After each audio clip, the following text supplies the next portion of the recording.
Today's poem is Valentine by Carol Ann Duffy, and this poem is about a speaker who is given a gift to their partner, and rather than a traditional Valentine's gift like cards or chocolates or roses, their gift is an onion. The rest of the poem essentially explains why their onion is more appropriate in terms of their representation of their love, other than the stereotypical gift of Valentine's Day. So we're going to read through the poem first, and then we will go into a little bit of context about Carol Ann Duffy and the structure of the poem, and we'll zoom in on our strongest quotes. So let's have a read through first. Valentine. Not a red rose or a satin heart. I give you an onion. It is a moon wrapped in brown paper. It promises light, like the careful undressing of love. Here, it will blind you with tears like a lover. It will make your reflection a wobbling photo of grief. I'm trying to be truthful. Not a cute card or a kissogram. I give you an onion. Its fierce kiss will stay on your lips, possessive and faithful, as we are, for as long as we are. Take it. Its platinum loops shrink to a wedding ring, if you like. Lethal. Its scent will cling to your fingers, cling to your knife. So you can see that the atmosphere and the mood in this poem from the speaker changes from something quite light-hearted, like at the beginning of a relationship, then it becomes a little more emotional, and you can see how love can sometimes change into something that can be dangerous for certain relationships. So, especially for this one. So we're going to analyse this poem in depth now. I'll give you a little bit of background information with regard to Carol Ann Duffy, and then we'll start looking at particular quotations that would be best to revise. So Carol Ann Duffy, she is former poet laureate, and her style of many of her poems, she is characterised by very plain language, easy to understand, and she kind of pairs this with a humour, sometimes a very dark humour in many of her poems. She represents the voices of the unheard, kind of the outcasts of society. And this particular poem, Valentine, is taken from a collection of poems from Meantime. She takes people's real life experiences and kind of exposes them in her poetry to kind of shed light on the shadow sides of relationships or individuals or circumstances that many other people and poets don't really talk about. Her aim is calling for a more diverse understanding of love, and she is asserting that an onion is more important and it means more. There's a sense of honesty in giving an onion rather than the typical cliched version of gifts that you'd receive on Valentine's Day. So let's have a read through the poem, looking at particular quotes and the general attitude and tones that run through it. So the attitude, we can see that it's about love. The general themes are about love. It moves on to becoming like a sense of honesty and truthfulness and how this is really important to the speaker. And it also hints at potential danger by the end of the poem. The tone begins quite playful, and then as we move through, we can see that it becomes more confrontational by the end of the poem. Valentine was written in 1993, and it is a dramatic monologue. We can see from the use of the personal pronouns here as well that we don't know that if this was written for a very specific person, but it's very clear that it's the voice of somebody speaking to their lover and how their experience in their relationship progresses from being quite light-hearted to more intimate, upsetting, and then aggressive and potentially very dangerous. So let's make our way through the poem, and we'll analyse particular words and phrases that could be purposeful for you in the exam. Not a red rose or a satin heart. So notice the word not. The speaker is saying here, this is not a traditional love poem. In fact, this is a complete contrast to the cliched version of Valentine's gifts that lack meaning to the speaker. This gift, I give you an onion. So this contrast is unexpected for the reader, and this extended metaphor of an onion is used right the way through the poem, because an onion to the speaker represents their love. The speaker might be suggesting that you don't need chocolates or cards or anything like that to prove your love. In fact, an onion is the best representation because of the layers it has, and that's kind of what relationships provide as well, different layers of meanings as you become closer in your relationship with that other person. It is a moon wrapped in brown paper. The moon was and still is a symbol of love and fertility. So as we move through this stanza, it promises light like the careful undressing of love. This might be referencing a very intimate or sexual love through this simile, like the careful undressing of love. It promises light is interesting as well. Promises.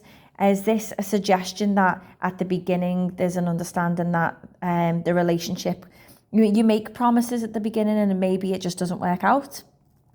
We've also got an example of enjambment here, where one line is not punctuated and goes on to the next. And this gives it kind of a disjointed feel. And it's very much the case for the whole of the structure of this poem. There are very short lines, 1-line stanzas, 4-line stanzas. It's very disjointed and fragmented.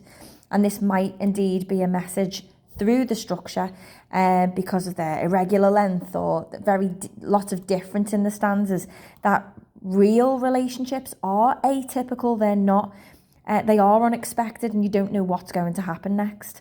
And this really emphasises the difference in what the speaker feels about love to the general societal view of love as well.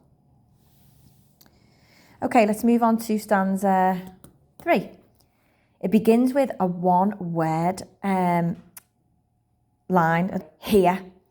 Now this, it's quite forceful. The tone seems very abrupt, although it does still seem like an offer. Here's the onion.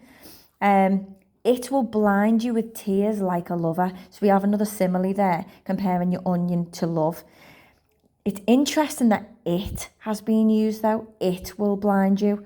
Is the speaker talking about love will blind you with tears, or an onion will? Are they one and the same thing? It will make your reflection,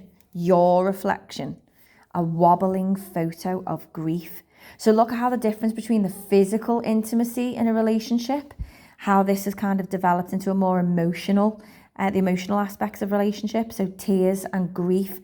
And this might symbolize how love can cause pain, emotion. It could provoke sadness and depth of feeling. And it might even impair your own self-image. If it's a wobbling photo, your reflection, a wobbling photo of grief, are their eyes full of tears when they're looking at themselves? Do they see themselves in a different way since they went into this relationship? Were they wearing rose-tinted glasses and they thought of this person, the speaker, in one way, but now their point of view has changed? We then have another one-line stanza. I'm trying to be truthful.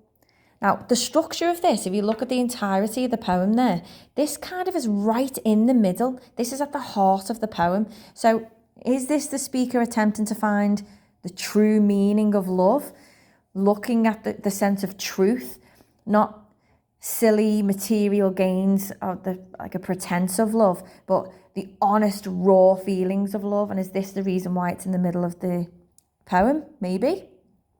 And then she asserts again, if it isn't indeed a she, not a cute card or a kissogram. So this onion is very deliberate. This is not accidental. I give you an onion, repeated again.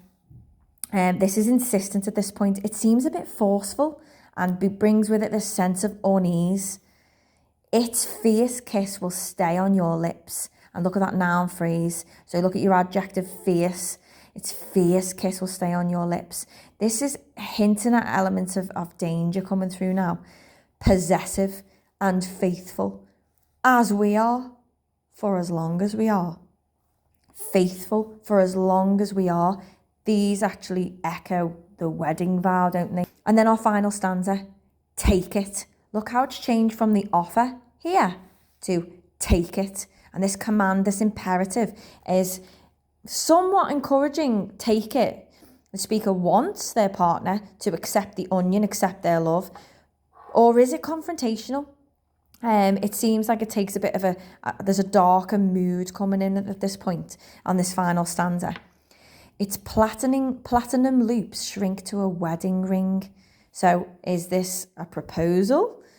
But is this undermined by this hesitant line after? It's platinum loops shrink to a wedding ring, if you like. So is this hesitation an offer or a suggestion? And then look at this one line 21. Lethal. Dot. Now, as a result of it being punctuated, this is a very deliberate choice of language. It's on its own, and there's a very obvious reference to danger here, lethal, but perhaps even death. Its scent will cling to your fingers, cling to your knife. So we've got very disturbing, final, violent imagery there. Is this just the onion now that's being referred to? Its scent will cling to your fingers? Or is this love? Remember, the onion is used as an extended metaphor. So the scent will cling to your fingers, cling to your knife. How can love cling to them? Maybe this person will not leave them alone. Maybe they are possessive. Maybe they won't let go. So this repetition could symbolise the inescapability of their scent, like the onion. They're never going away. And it has a very dark double meaning, the sense of being suffocated, this possessive nature. Whether they like it or not, this speaker doesn't seem to want to leave their relationship. There are many poems that you might want to compare this with, so I'll just flip over. So it's quite obviously, you can see at the beginning of your CGP books, let me just say, Valentine. So we have connections with, you can make connections with other poems, love and relationships. So the most obvious ones will be like She Walks in Beauty, Sonnet 43, Manhunt, maybe even Afternoons. We also have dominant negative emotions in there as well. And other connections you could make with other poems would be poems like London. So negative emotions coming through. A real disdain towards the monarchy in the Victorian era. Death of a Naturalist, another good one, negative emotions about his perception of nature as a young boy in the first stanza of the poem. We've got Hawk Roosting, again, very violent imagery in there. Dulce et Decorum Est, violent imagery again. On Ozymandias as well, for similar reasons. So love, relationships, I would say, is your strongest comparisons with your other poems. So I hope that has helped with your analysis. And I will be back with another poem shortly.